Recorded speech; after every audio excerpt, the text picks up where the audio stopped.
If you're trying to decide between Punta Gorda or Port Charlotte, you're not the first person to ask me that question.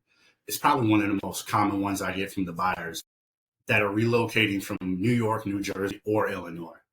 They are right next to each other. They're separated mostly by the Peace River and US 40, but they do feel pretty different to live in. So let me give you my honest breakdown of both and see how they apply to your city.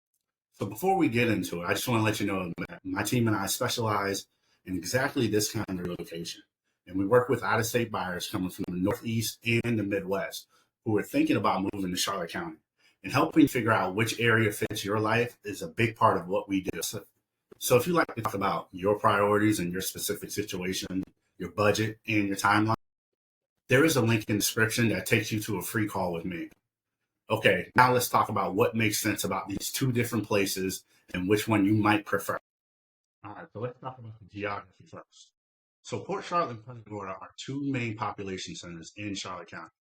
They sit right next to each other in the middle of the county, with Port Charlotte generally to the north and west of the US 41, with Punta Gorda being to the south and east, closer to the Charlotte Harbor and the Peace River. So both of those together is the core of the county, and they attract very different buyers for very different reasons. So what makes Punta Gorda stand out? So Punta Gorda has something most of Charlotte County doesn't really have: a walkable downtown. You have Fisherman's Village, which sits right on the Charlotte Harbor. It has restaurants, there's shops there, there's boat slips, and you have a waterfront walkway. And then there's also a weekly farmers market in downtown Punta Gorda in the historic district with art galleries, your local coffee shops, and a live music scene. So if you want to be able to walk to dinner or spend a Saturday morning at the waterfront without having to get in your car, that exists in Punta Gorda in a way that it doesn't elsewhere in the county. So now let's get into the Punta Gorda Airport, PGD. It is a major quality of life factor that often surprises the buyers. So Allegiant Air runs direct routes from PGD to Newark, Baltimore, Pittsburgh, and other northeastern cities. So if you've got family in Jersey or New York, the ability to fly direct from a small, easy airport rather than having to head out to Fort Myers or Sarasota is genuinely meaningful. So there isn't much traffic. There's not a super huge parking lot, and you're probably in the air 20 minutes from most parts of the Punta Gorda. Now, I will say Punta Gorda does also tend to carry higher home prices, obviously, particularly for the waterfront and your downtown adjacent, or if you want to be on the harbor.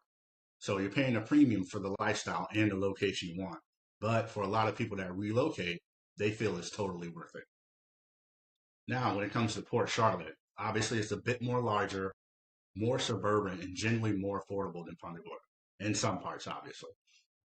You're typically going to be looking at bigger lots with much more inventory and more new construction options. So space and value per square foot are priorities for you. Port Charlotte usually delivers more of both of those. So when you get to the Murdoch corridor, it's the main commercial spine of the Port Charlotte area. It has most of your day-to-day services, your grocery stores, the restaurant, medical offices, and your home improvement stores. It's practical and convenient. Now, as we get into healthcare, this is worth mentioning specifically. So SMH, Sarasota Memorial Healthcare System, has opened up their Charlotte campus in Port Charlotte about a few years ago. And it has been upgraded for the area. So for the retirees and pre-retirees that are relocating out here and they need to think about healthcare access, this is a real data point for you. And Fawcett Memorial Hospital is also located in Port Charlotte. Port Charlotte also has a higher concentration of non-HOA neighborhoods than most of Southwest Florida. If no monthly HOA fee and no association rules is a priority for you, Port Charlotte gives you more options to find that. There are HOA communities too, so it is a genuine mix. But the non-HOA inventory is more accessible here than almost anywhere else in the market. Now let's get into waterfront, because both areas do have waterfront. Punta Gorda's waterfront is the harbor front and Peace River frontage, which tends to command significantly higher prices. And Port Charlotte has an extensive network of canals, some with saltwater access to the Charlotte Harbor and the Gulf, and some freshwater. Canal front homes in Port Charlotte can offer a real waterfront lifestyle at a more affordable price point than comparable properties that you'd find in Punta Gorda. If waterfront living is the goal, but the budget is a constraint, then I would look in Port Charlotte. It's definitely worth looking at carefully. Now I want you to know that both Port Charlotte and Punta Gorda took damage from Hurricane Ian in September 2020. That is something not to skip over. So Punta Gorda has significant flooding in parts of the city, mostly the lower lying neighborhoods near the harbor. Port Charlotte had widespread wind damage across the large area. So both have recovered substantially. A lot has been rebuilt, repaired, or just straight out replaced. So when you're looking at any property in either area, the flood zones matter now, especially more than ever. I did make a full video that will be linked in the description, and it's about knowing whether a property flooded and even is a legitimate part of due diligence. This is something we go over with each buyer that we work with. So I would say the bottom line is, if you want the walkability, a social scene, downtown access, and direct flights to the Northeast, and you're comfortable with paying higher prices, Punta Gorda would be the right spot for you. But for Port Charlotte, if you're looking for more space and more value per square foot, more non-HOA options, and a larger selection of inventory, the Punta Gorda Airport is still close to you, probably about 15 to 20 minutes from most parts of Port Charlotte.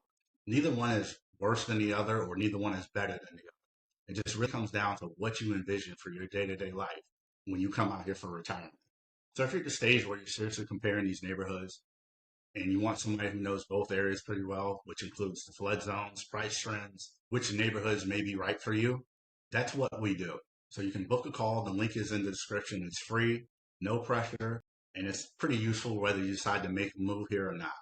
And if this video helped you understand the difference, please subscribe. I have a full video on Charlotte County neighborhoods coming up, and I'm going to do another one on Charlotte County versus Sarasota County, which is the next question a lot of people ask after this one. As always, thanks for watching, and I look forward to seeing you in the next one.